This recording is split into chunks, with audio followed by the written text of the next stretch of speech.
Um, okay.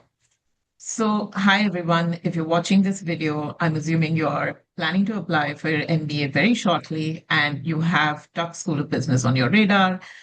With us, I have someone very special, someone who's worked with the Red Pen before and who knows us very well. Aditya is from the batch of 2025 Tuck School of Business, and it's a pleasure to meet you, Aditya.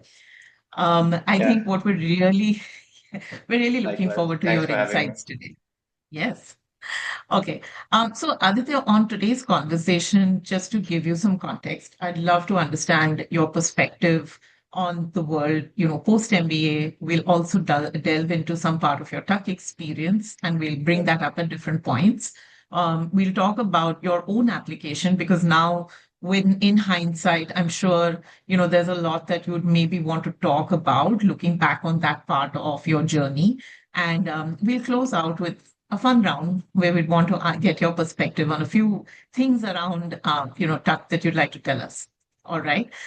So with that, I think the most important thing that we want to focus on is really your post MBA perspective, Yep. and a question that a lot of potential applicants ask us that how would you describe the overall value or the ROI of the MBA that you've done?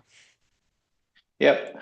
So I would say, like, you have to consider different factors when you think of ROI. Definitely, there's a financial aspect to it. Like, what's the financial ROI?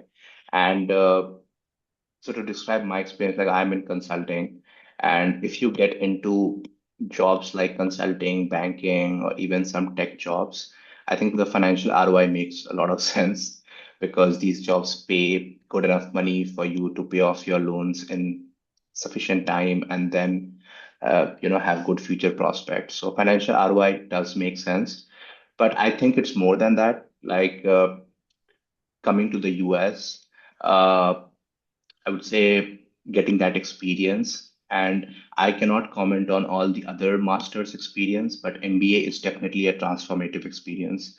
So the ROI that you get from that aspect, I don't think you can quantify it, but I'm sure that ROI is much bigger. I'm still 1 year in my job, so I don't think I can talk about 5 year, 10 year down the line returns, but I can see that the transformation that happens, the way you uh, your thinking changes about job, about life in general. I think that ROI is much bigger. Yeah. And, before we continue, it would just give someone looking at this a little perspective. Can you give us a sense of where you were pre-MBA and where you Yep. are post-MBA in terms of career? Yep. So I was before MBA, I was working in oil and gas industry with ExxonMobil. So I was there for 5 years. I've only worked in one company before MBA, and I had reached a position where I was in a managerial position. So I would say it was quite comfortable, but at the same time, I also wanted to like push my boundaries, because I knew that if I stay there, I would grow, but that was not something that holistically I wanted. So I did my MBA, and right now I joined consulting. So I am a first year associate in consulting. So in terms of responsibilities, if you think I have gone from like managing teams to now an individual contributor, but definitely I think the scope of work and the impact of work and I would say accountability and everything is much different now than what I had in Exxon. Okay. I think one of the things that you've really touched on is the transformative nature of the MBA experience. And we're going to Yeah. kind of touch on that, through this conversation. One of the things that I feel now that we're talking about your career and, the how you have kind of changed lanes, but if you now think about like what's one future trend or challenge that you feel today that you are equipped to tackle because Yeah. of your MBA, what do you think that would be? Yeah. So it's a very good question, to be honest, because I can get into like specific skills and knowledge and whatever you get from MBA, and I will definitely touch a few of those. But I think at a very high level, what MBA, at least what MBA taught me, was dealing with uncertainty, you know, and that doesn't sound like like a corporate or professional skill, but it helps a lot. Like for example, and that started much before I would say I even got into tuck. Like even before getting into like any MBA program, like the application process of it, there's so much uncertainty there, but you still have to stick Mm, to your values, like what you want uh, from the MBA process and the MBA school. There's a lot of uncertainty there, dealing with that, and then getting into MBA. You get into MBA, you can research however much you want. You can talk to hundreds of people, but you only start to see what to expect once you get there. You know, okay. so like a different geography, a different set of people, different culture. Uh, the experiences are so different compared to what we have in India. So, and there's like always some uncertainty to it, you know. But I think what MBA teaches you is like everyone is dealing with uncertainty, like, and everyone is coming with a different background, but there's like one common notion that the end of it, you will get somewhere. No, it sounds vague, but that's how it is. Like in MBA, like whether it's a class, whether it's like a like an internship opportunity, or whether it's a job search or anything at MBA, it's like so uncertain in the beginning that like most people would get scared. But just because you are in MBA, you are in that community, you are somehow forced to believe that it will work out. You will find a way to work it out, and it does. So I think that dealing with uncertainty is the biggest skill that I have learned. But other than that, like if I have to really get into mechanics of like what MBA teaches you to prepare you for the future, I would say there are like definitely skills that only MBA teaches you, and those can be like corporate finance, for example. A lot of financial skills, modeling skills. You only, I think, probably learn in MBA, or like if you do masters in finance, then you do learn a lot of like managerial skills. I would say like there are courses that are designed for you, not just like the courses, but also like some curriculum experiences, whether you do like a global program or you take some participate in something at college. I think it overall teaches you some managerial skills that prepares you for the job that you will take post MBA. And yeah, there are a lot of things like if you get into like specific details of like skills and all that MBA teaches you, but at a very high level, I would say it's like, at least for me, it was like dealing with uncertainty is what like MBA prepared me for. And with AI now, like everything is uncertain, right? So I would not say that I'm like the best person to deal with AI and future trends, but what I am good at is dealing with uncertainty. So whatever uncertainty AI brings or disruption it brings, I think I will be able to tackle it because I have tackled different kinds of uncertainty before. So Yeah, I think it's really reshaped your identity almost in a way, right? To deal with the yeah. world and to deal with uncertainty. I just want to now like shift the lens to tuck, and one of the Mhm. things that we always tell applicants is, how unique the tuck experience is. And, tuck is known for its immersive in the woods culture. So Yeah. I just want to understand, how that experience, that unique experience of being away from a big city, how does that change how you lead, how you relate to or interact with people? Yeah, so there are many aspects to it. Like for me, I was very intentional that I wanted to be at a place like that. Like I was not sure, as in from day one, that it would be tough, but it was between like tuck like schools, like in kind of like away from the city, smaller batch, probably like in the middle of somewhere, like in the woods or closer to the nature. Because my undergrad was also like that. So I went to IIT Kharagpur, which was again like away from city, very immersive experience. So I already knew that this is something that I wanted. Like I did not want nothing against like the city schools, but I did not want to go to Columbia or NYU or Booth or wherever you have to live in a big city, because I knew for a fact that when you start working, you would live in these cities. So like to have that 2 years, it's a once in a lifetime opportunity, right? Where you spend your 2 years in a different way, in a Yeah. different with different set of people and different community. So that was the intention. But Coming to the question of like how what exactly Duck provides in terms of like the culture and community and how it shapes you, I would say the first thing is you become much more intentional, you know, because you know for a fact that you cannot escape. Like, I'm not trying to put it in a negative way that people want to escape dark, but like, there is a fact, like, because it's MBA, whatever you say, MBA is a stressful experience, at least the first Mm, year of it when you are new to everything. You are taking classes, 6 hours of classes, then doing recruiting, then also doing the social activities. It can become a lot. So a lot of people then don't want to be there. It's like, okay, I have dealt with the daily stress of MBA, and I want to escape or like, go to a bar or somewhere else in New York or Boston. But that option is not available at Duck, mm, So you do have to spend your outside hours, I would say outside daytime hours with your friends, or you can choose to do yeah, nothing. So you become much more intentional with how you spend your time. So like even it's a small batch, you will have like eventually in a year or so, you will have like a small group of like 10, 15 people that will be your core friend circle of, and you will rely on them for everything. Right. And yeah, you're very yeah. intentional with how you spend that time with them.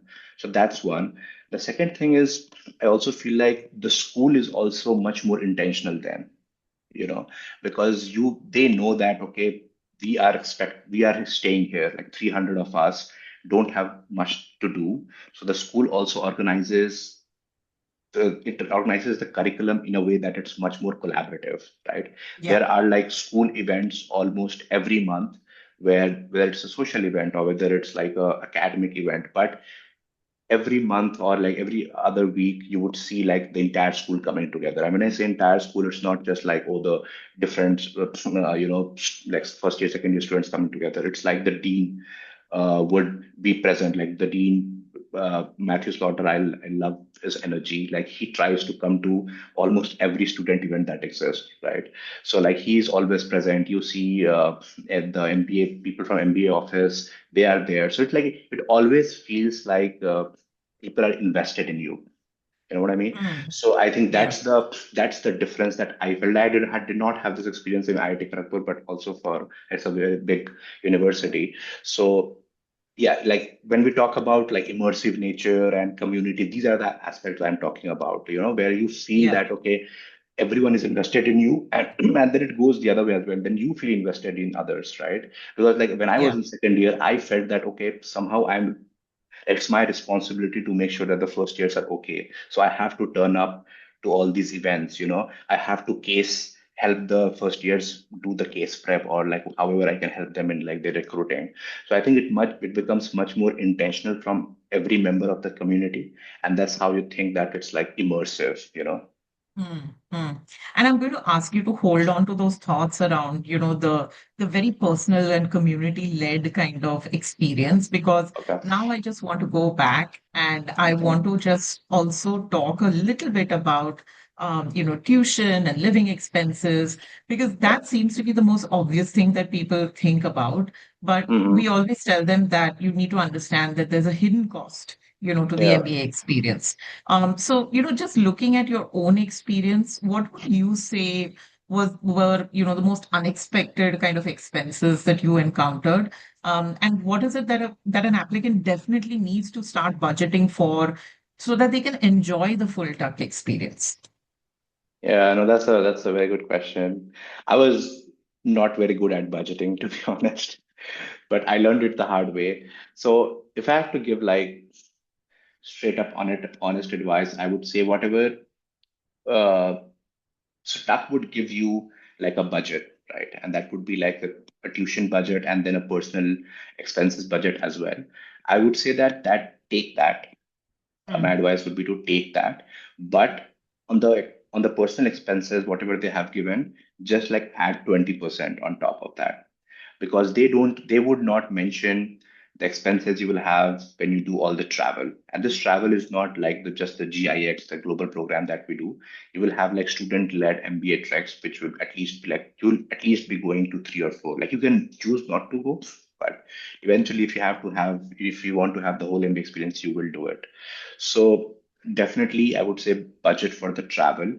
Other than that, I would say like it can also it's just good to have that 20% extra budget. You might not end up using it because if you get a good internship, then the internship also pays well. So you can use that Mm, internship money to pay off some of the expenses. You also get your signing bonus, which comes in the second year of your MBA, and you also use that to your advantage. But again, I would not factor them in because then you are like uh, depending too much on something that you don't have right now. So I would still say that to keep that extra 20% to cover travel and other MBA parties and whatever.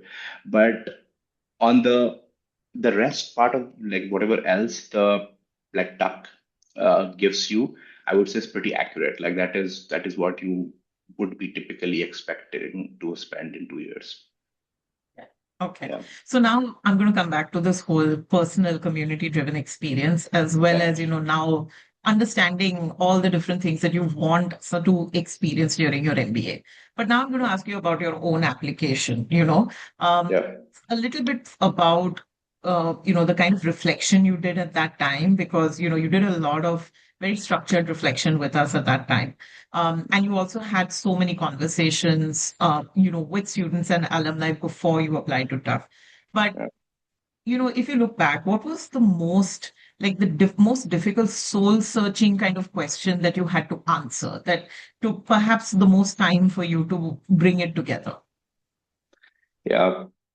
Yeah. I remember, I think it was way back in 2022 May or Yeah. May or June, so around that time when I started working with Yes. you guys. And then you guys sent me a big questionnaire, which was like 10, 15 pages. And at that time, I will be very honest, I was a bit annoyed. I was like, why is this questionnaire needed to answer three MBA questions, you know?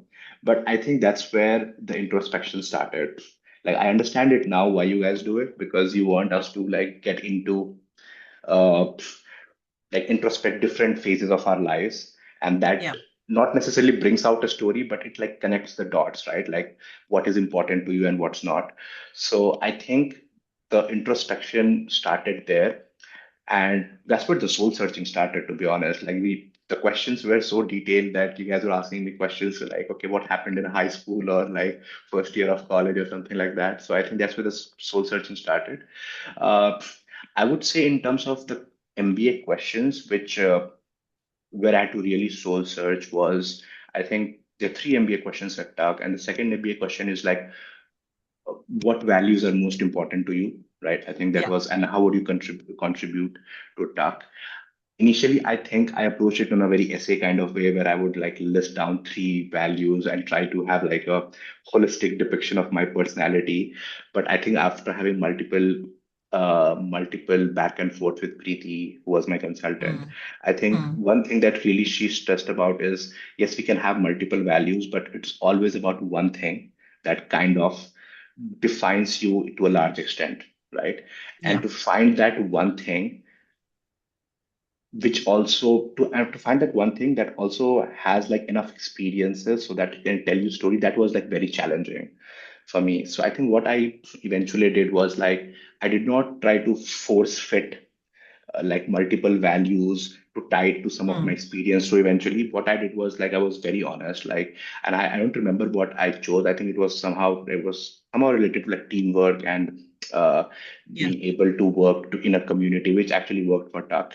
But yeah, I just stick to one, and then I was like, okay, I for a fact know that this is something very important to me. And now, if there are experiences that like fits well with this value, I think is fine. If it does not, I will still stick to it and try to communicate as in why it's important to me. Because I Yeah. guess, and Yeah. now that I look back at it, I think it worked because what Tuck is looking for in their essays is authenticity.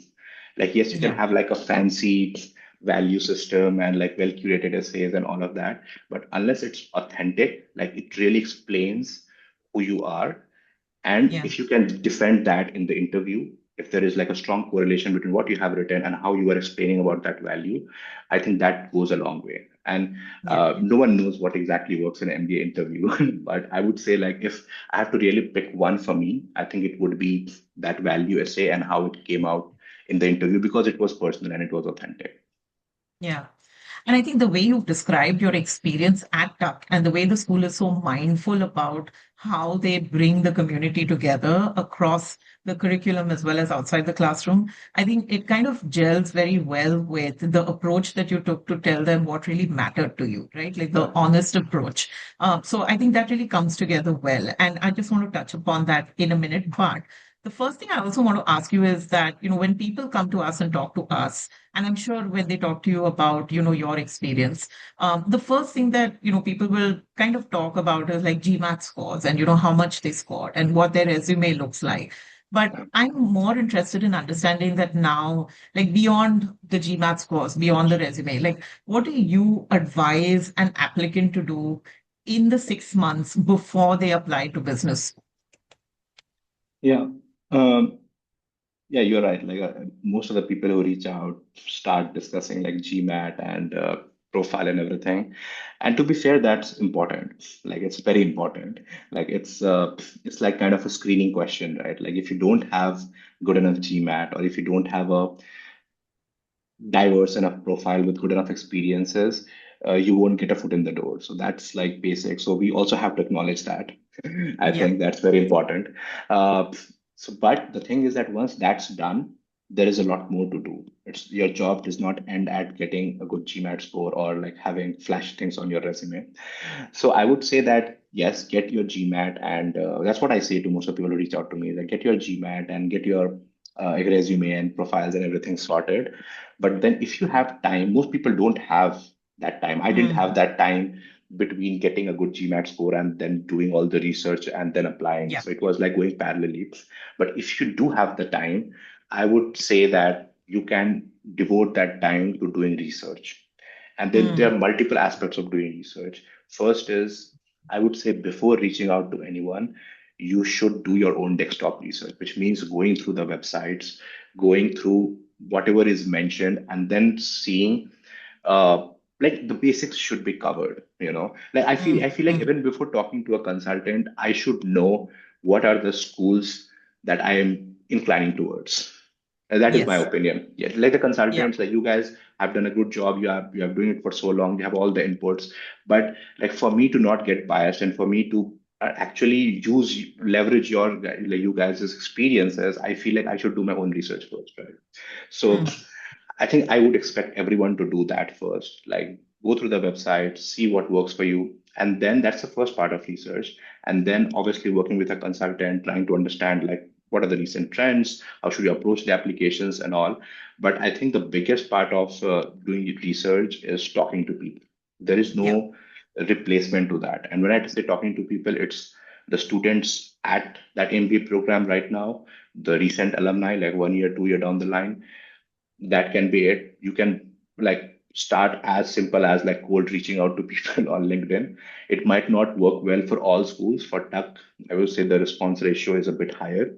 But what you Mm. can do is that definitely leverage your network. Like most Mm. of the people who apply for MBA know someone who has gone to the US or wherever you're applying for. So leverage that network. Try to get a few calls in. I think that helps a long that goes a long way.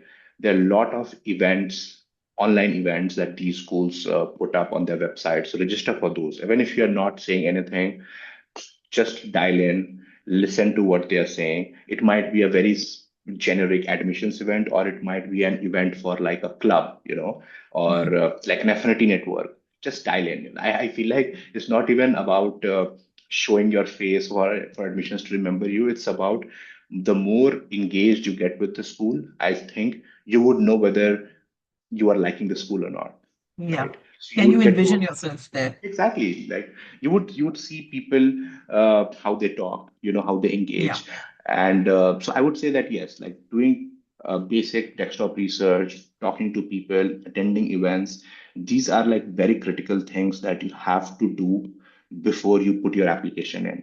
You know, Yeah. because I feel like if you have not, I have because I think I told you earlier that I was an admissions associate in second year. If Yes.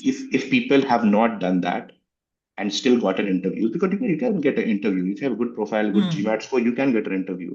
But you can easily tell as an interviewer whether a person is has done the research or not.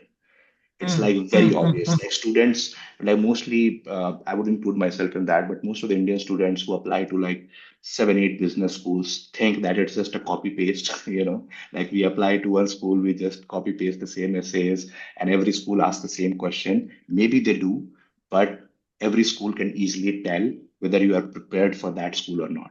So Yeah. I think if you Yeah. if you skip that part, I think it does impact your if it does not impact your application, it definitely will impact your interview. Yeah. And another reason I asked you this question is because there are people who also ask us whether I should go slow at my job in the months before applying, or should I quit my job so that I can focus on applications? And we always tell them no. But if you feel that someone can do something at work in that 6 months before applying, are there any tips that you would give? Like, what should people be doing at work before their application so that it makes a difference? Like at work in terms of like creating the Putting profile their in a hand better up way. for profile, yeah, putting their hand Mm, up for projects or choosing where they kind of devote their energies, beforehand. Not so much because mm, they're juggling application work plus job, but mhm. because their work experience is something that is going to shine Yeah. on their resume. Okay. Okay. I understand what you mean. Yeah. So I would say that like what definitely matters. So I'm thinking it from uh, like an interview, Yeah, MBA, correct. post MBA job and interview perspective, as in Yes. what you would have should have done before MBA. I think what really stands out is like if you had good enough diversity in your experience or not, right? Mm, So if you do feel like your experience was very linear, and it does not mean that okay, you just worked in one company so it's very linear experience. It does not yeah, work that way. You can yeah, be in one company, still have a very diverse experience. So what I mean by diversity in experience is like, have you had enough cross functional exposure or not? Like for example, yes, if you were in analytics, have you just stayed in analytics and did the same work for 5 years? If that's the case, I would still try to see as in like how I can make it a bit diverse, like, yeah, okay, I just stayed in analytics, I did 5 years, but did I get managerial roles or not? Right? Or yes, did I get some exposure beyond the Indian geography or not? Right? Because yes, I think at the end of the day, what people are looking at, like most of the people that you'll see at MBA have had some kind of diverse experience, whether it's like functional diversity, whether it's like geographical diversity, whether it's like diversity in terms of roles that they did. So like if you feel like, and I'm saying like it's quite early, like not even when you are like doing your research or like trying thinking of applying, like if you think that okay, you will apply 1 year from now or like 2 years from now, I think that's where you can start to proactively build your profile, think what are the missing gaps, and then maybe if it requires that okay, maybe you have to do a job switch, probably that's it. If it's not a job switch but staying in that job, what are the different experiences that is available in that job that you can add to your resume, where it kind of shows that yeah, oh, you have had all the things covered, but I yeah, also feel like that being said, I also want to say that some people over engineer it, you know, like they would see a profile that has worked. Like, for example, someone goes to my profile and sees that, okay, this guy did this, and he went to MBA and did this. So, like, they would try to do the exact same thing. So, I would not recommend it. What I would yeah, recommend is whatever you have right now, just try to evaluate what can you do to make your profile more diverse so that when you are, I would say, start thinking of the story you want to communicate to the yes, to the MBA admissions, right? And what are the missing links in that story, and somehow get those experiences in your jobs or otherwise, to so that that story is much more coherent and yeah, comprehensive when you're telling yeah. that story. Yeah. I think what you just said is so brilliant because I always tell people that the answers that you really need to think about during the process are why do you need an MBA? Why do you need it at this point? And why do you need to go to this specific school? And I think what Yeah. you said is exactly right. Like you need to have choices that are intentional, that spell out like your ambition, your passion, and also give you the perspective which will show you that, listen, I do need the MBA to build Yeah. out that perspective and insight. So I think what you said, it just dovetails so brilliantly into the three questions that all schools will ask, that why do you need that degree at at this point in time at our school, Yeah. So I think it fits in well into that, Okay, now coming back to TUC. Now, we always tell applicants that the TUC admissions team is looking for people with a certain kind of mindset. Like you mentioned collaboration, you mentioned, a community-driven mindset. And Yeah. we look at, telling them that you have to understand that you will want to be a person who will contribute to the community, not just like take from it, Yeah. not only seek to see Yeah. what you will take from it. So, Yeah. with your experience specifically, like what elements of Tuck's paid forward culture do applicants need to research to show Yeah. that, they are ready to contribute to this community? Yeah. Uh, this is a very interesting question because I think you can do, like, you should do all the research, in terms of you can go to the Tux website and see what are the different clubs uh, that are there that interest you, what are the different centers that you can be a part of. There are centers related to tech, energy, uh, healthcare, and all of that. Like you can be a part of a lot of things, and that's how you contribute, right? You become a part of something in first year that you're interested in, and then second year you take a leadership role, and then you help the first years, right? So that's it, and that's pretty much what people typically say during the interviews, as in how they want to add value to the tech community. But I think at least how uh, I would say evaluated this parameter in applicants when I was interviewing was the the third MBA question that we have, at TAC, where it's like, okay, how I think the quality that the leadership quality that they're checking is encouraging. We call it encouraging, where it's Yeah. like, how have you gone beyond your comfort zone to help someone, and I think that speaks a lot, and I typically used to ask that question in the interview as well, that like, what have you done to encourage someone? And that answer, if that answer is well prepared, and if that answer is something that is close to them, something that they have actually done, being very intentional about it, I think that comes. That stands out more than you saying that, okay, I have done 5 years of consulting, so I'll join the consulting club and then help the people do case interviews. That is also valid. That is very important, very, I would say, uh, important way of helping the community. But I think that whatever you are saying in that essay question, I think that is very critical for us or for the admissions committee to understand if this person in general is a person who likes to give back or not, Yeah. and that's Yeah. why when I see, again, like, it's kind of wrong for me to like judge one answer uh, versus the other. But generally, when you say that, in this question, if you say that, okay, I helped an intern, so my intern was struggling and they helped the intern get a full-time offer. Yeah, like that's a good example, but at the same time it lacks intentionality, right? Like, not and I think, and that like kind of goes on in other parts of the interview as well. So that's about like what people. I kind of forgot your question there. Like, it was, I Well, I tried mean, to like deep dive into a lot of things. people Yeah. don't need to, I mean, you gave me that material, but and I just want to understand and add to it. Like when people say that Tuck has a paid forward culture, that Tuck Yeah. is, you need to research the school and you need to Yeah. research not just like clubs or not just opportunities to contribute, but you need to understand what contribution means. And I think you put it Mm. brilliantly because that third essay, like how did you do something for someone even when it was not necessarily comfortable or convenient for you, that's a Yeah. good example of how, people need to understand how the school functions. It's Yeah. sometimes helping others or contribution is not always comfortable, and I Yeah. think people need to know what that stands for in the school because a lot of times when people give examples around this particular element, it needs to feel personal, it needs to come from within.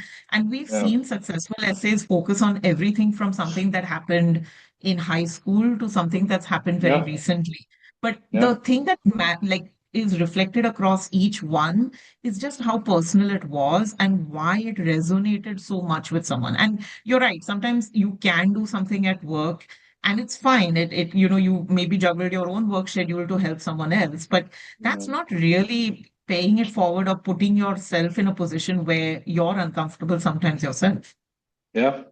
No, I think I think you put it nicely that what we are trying to evaluate is like it's not like just because you went to Tuck or you went to a community like that, suddenly you will become a person who likes to pay it forward. Yeah, You know what I yeah, mean? yeah. Like it's a self-selection kind of situation here that people who are genuinely willing to help others are the people who make it to Tuck. There'll Yes. always be outliers where uh, other factors came into play, and then I think the people who are not genuinely the people who like to help others who end up going to Tuck are the people who might struggle, you know. Yes. And I'm not saying struggle in a bad way, I'm saying struggle to understand the community, like what it stands Mm, for.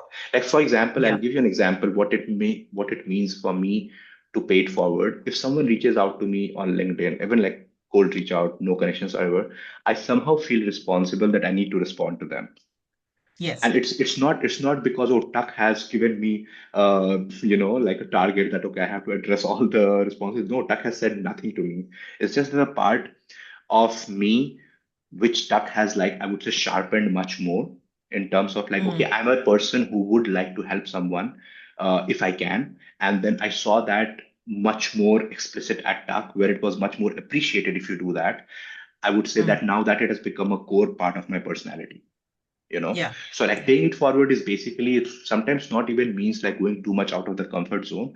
I think you have to kind of introspect, and it's completely fine if you are not that person. Like no one expects you to change your personality suddenly because you want to go to Tuck. Some people don't like that, and it's completely fine. It's kind of self-selection, as I said. So but what people need to do, what applicants need to do, I think, for this specific part of understanding tax community in terms of how you pay it forward, is do a little bit of introspection in terms of understanding that Yeah. is this something that really excites you, like helping others or like doing things which might not benefit you at all, like in terms of the Yeah. typical outcomes, but you still want to do it because it gives you some excitement or some peace. So I think if Yeah. that's the case, then I guess like it will automatically come out. You don't even have to like over engineer it. It will come out in the essays, it will come out in the interview, it will come out in your research, and I think that's how it works. Yeah, and this Duck is one of the few schools where I always see that every single essay contributes a different facet of your personality. There are Yeah. times when people look at school applications and they're like, the question that you have to answer correctly is the why MBA and why us. And if there's Mm. something like, send us 6 pictures or show us 25 things, they're like, that's not really going to count towards, how the school evaluates me. But I think Yeah. Duck is one of those schools where, all three essays are very critical to the picture that you're presenting of yourself, of how you will succeed at TUC. And I Yeah. think that is something that's really brilliant about how the school, puts those essays together. So I think everything you've told me just now, I'm able to slot it from the perspective of how they Yeah. need to be built, you know? No, I we had this discussion with the admissions head at TUC, and Yeah, initially I was also like, why these three questions? Like yeah, what's so special about these three questions? But when now that I look back at it and the way it was explained to me, it makes perfect sense. Like mm, mm, there are key values that the school believes in, and these are the questions to judge you or like evaluate you based on those values. yes, It's not designed for them to check or how creative you can be with your essay writing or like I personally don't like questions like list 25 things about yourself. That does not give anything. That I would say from an admissions perspective actually confuses you more than help you. But that being said, like every school has its own process. What I would say about TUC though is that do not look at TUC essay questions or anything that like happens in the application process as it being just a part of the process. Like everything is yeah, intentional. Like, everything exists yeah, for a reason. You are being evaluated for some, I would say, values or skills or whatever that is very critical to TUC. That's why it's a part of the application process. yeah, yeah. I think that's a great way to put it.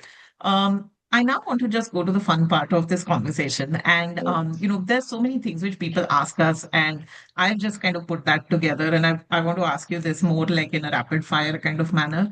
Okay. So the first thing I really want to ask you is, can you describe Tuck in 3 words? Yep. So immersive, uh, kind is a Hmm. word that I would use. They have been very kind to me, and transformative because MBA in general is very transformative. Okay. What was the hardest class you took? It has to be a rapid fire. So it was, I'll explain a little bit, but it's a course called Leadership in Global Economy. It's actually taken by Yeah. the dean himself, Dean Matthew Slaughter. And it's a very atypical class because it's not, you don't have any content, you don't have any lecture. What you do is basically the dean will give you a topic. It can be a political topic, it can be a social topic or whatever. Everyone presents their memo, and then you have like a parliamentary debate where the dean is basically like a congress member who will like grill you, and the different people who have submitted their memo, 4 or 5 out of them will get selected, and they will have to defend their case. So it was like a Okay. congressional hearing kind of setup. It would happen only once a week, and it was amazing class. The reason why it's hardest is because like I was never used to coming from India. It's much more like a lecture oriented learning, right? So I think that was a very different class which I loved. So it was hard, but I loved it. So if people are researching tech, they should definitely check out Leadership in Global Economy by Dean Matthew Slaughter. Okay. I think that just sounds brilliant. Okay. Uh, One hidden gem resource at Tuck. No one uh, talks about it. that no one talks about. I want to say, I want to say professors, but I think people do talk a lot about professors as being good resource. What? Okay, so I'll say something else. I'll say Dartmouth. You know, Okay. because people do not leverage, people sometimes just forget and can be in the tech bubble. But Dartmouth has a lot to offer, you know, like the Dartmouth Library, the Dartmouth, like any club at Dartmouth will be all like all the time bigger than the tech club, right? So if you can Mm-hmm. plug, if you can, like, for example, I was a Rivers Fellow, right? For the fellow at the River Center of Energy, which is at TAG. But then we did events with Dartmouth, and then we saw the scale of investments coming into the energy center from Dartmouth. And I was like, okay, Tuck is like good. It's giving us good offerings, but still at a level of Dartmouth is much bigger, right? So I would Okay. say that it's difficult. It's difficult at times with all the MBA curriculum to leverage Dartmouth resources, but definitely try to get a few things out of Dartmouth. It's massive. Okay. Yeah. Okay. Your favorite Hanover hangout. Yeah, so this will be a bit personal one, but in Hanover at Tuck we had a thing called Tuck SGD, which was Tuck Small Group Dinner, and I Hmm. love that about Tuck, where what you would do is that you can sign up as a host or as a guest. And when you sign up as a host, what you will do is that you will either cook or order food for 7 to 8 people, and then 7 to 8 people from first and second years will be assigned to you, and then they will come to your place, and you're basically hosting dinner, right? Okay. And it's like Okay. it's a small group kind of setting for you to spend some intentional time. It's better than going to a party with 100 people, right? And this happens once every quarter. And I never missed any small group dinner. I think it was a great way of like, I would say, bonding and developing intentional, meaningful relationships. So that was my favorite hangover or tuck hangout, I would say. Okay. Okay. Best Tucky tradition. Oh, I think I answered that. I would say this was the The best best tuck. tradition. Yeah, there were others Okay. as well. There were others as well, but I don't think uh like this comes. I think this was the most This meaningful. was just, that was Yeah, it for you. Yes. yeah. Like Okay. yeah, it stood out. Okay. Okay. Best strategy for surviving the New Hampshire winter. Embrace it. Yeah, like I was thinking about it. I just like so many people ask me like, okay, how do you manage the winter? I didn't manage it so well. The first year was tough. Like it becomes dark at 3 p.m. and then when it starts snowing, it would go snow for like 3 4 months. So it is a bit challenging. It at times is a bit depressing as well. But at the same time, the only way to address it is embrace it. Like just accept it that 3 months or 4 months will be tough in terms of Hmm. whether acclimatization and all of that, but you have to embrace it. get your winter gear. If you have never skied, try skiing, get into some winter sports, but you have to get out. You cannot just be like, okay, I'll suddenly become like a isolated person and that's how I'll deal with winter. No, you chose to come here. It's one of the aspects of it, so you have to deal with it. Okay. All Yeah, right. That brings us to the end of the rapid fire round. perfect. Thank you so much, Aditya. I think one of the things that I really appreciate about this conversation is you've told us so much about tuck, and it's just come across so naturally. So, it's just a pleasure to hear about it because in everything that you say, you can make out the intentionality and how connected the community is. And if anyone wants to research the schools, I think these are great places to start conversations and to build on conversations. So, I really appreciate this. No, thank you. So thank you. Thank you so much for giving us your time. Of course, and I'm glad that this intentionality came out because, yeah, that's all Duck stands for. So I'm glad. And thank you Yeah, for doing this. I hope this is helpful for the people who watch this video.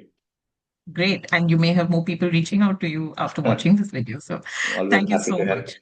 Thank you. Thank you so much, Aditya. Yeah, Thanks. goodbye.